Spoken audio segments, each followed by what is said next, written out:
I don't know about this. This is a little different than an STD, but it fucks with my mind like crazy anyway. In college, around 5 years ago, I somehow managed to break my dick. Oh. Don't ask me how. I did it when I was blackout drunk and don't remember. I can still get erections, but now they're just more erratic. For example, I now can't sustain erections when I'm standing, which is quite sad, or when it's cold, or during the daytime usually. I know it doesn't seem to make any sense, but it's what I'm working with because of it. I haven't been with a girl for years. I'm frankly terrified of trying due to both little dude's brokenness, and due to the fact that I'm pretty damn inexperienced as a result. I guess in some ways it's not even as bad as an STD because it's, not contagious. But I feel like the social stigma in my case is just so much more worse that I'm afraid to even try. Oh. Which, again, I don't have a penis. I didn't even, think, about that. Like, you could break your penis and have after effects. Yeah. Which blew my mind. I didn't know you could break a penis. Yeah. Yeah, there was actually several guys in my school that had, went a bit too rough and broke their banjo. Banjo? What's a banjo? And that's it's like the top part or something disconnecting. I don't know. It's basically like something sounds snapped. painful. It snaps in their dick, and it was a couple of boys that it happened to because they went too rough when Having sex. I think it's like if the girl is not wet enough and then I heard because I remember being like, what the fuck, can you quickly Google it, what is a banjo? Okay, yeah, of course. Because I just remember that word specifically. Yeah, because then it's being like the they little- broke their Yeah, I'm really what is again, I've never met anyone who's broken their penis. my dick is broke. Banjo. I broke my dick. Oh, man. Male genitalia. Yeah, see what... Maybe I completely remembered it wrong. I spelled but genitalia super wrong. The small tag of skin on the underside of your penis between your foreskin and the shaft of your penis is called the banjo. frenulum or banjo string. Yeah. The frenulum is sometimes tight and can tear, usually during sex. Ouch. Yep. There was a few guys in my year that it happened to. Yeah, and again, it could be there could be after effects from that. It's just like tearing a muscle. Or You've always got to be careful. Because I don't have a penis, so I don't know what that's like. I'm pretty sure it happened at a party, and there was a guy who ran out, and he was like, in so much pain, crying. And then they had to, I don't know, had to go to the hospital or something to get it. Jeez. Imagine the pain, because boys and their penises are always so, sensitive about it. Do you know what I mean?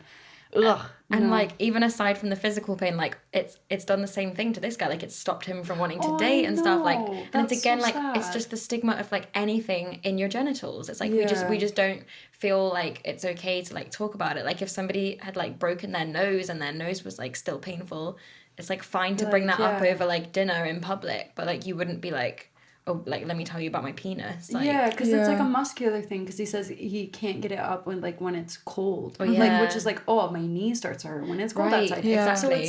So that's just surely, again, if anyone has something similar that they're going through, any guys or anything like that, just open up, because you'll open up to the right person. Exactly. And they'll understand. If somebody don't was shut yourself off. if somebody was oh well, I don't want to have sex with you, then they weren't that nice a person. You shouldn't want to have sex with them. Yeah.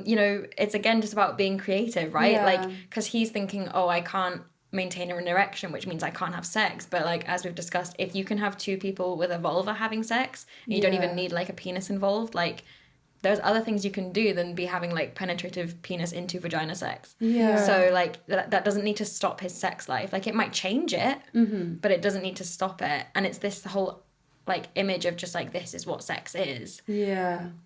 And if that whole idea was broken down, then he wouldn't need to feel so nervous about it. It's such a shame that he's feeling that stigma from an injury, And I personally know male friends who have had basically difficulties in that area, and it just be something that they could go to the doctor and fix, but they don't feel comfortable going to the doctor speaking about it with anyone. So I feel we'll definitely have an episode where we invite one of these people on to talk about this kind of stigma surrounding their penis and just like when things hit us up. Yeah. When things don't work, it's just like I feel like girls do talk and open up a lot more, and especially with guys, it is like this macho like, oh, like how big your penis is, like, which it doesn't fucking matter. Yeah, by like the way. It really doesn't.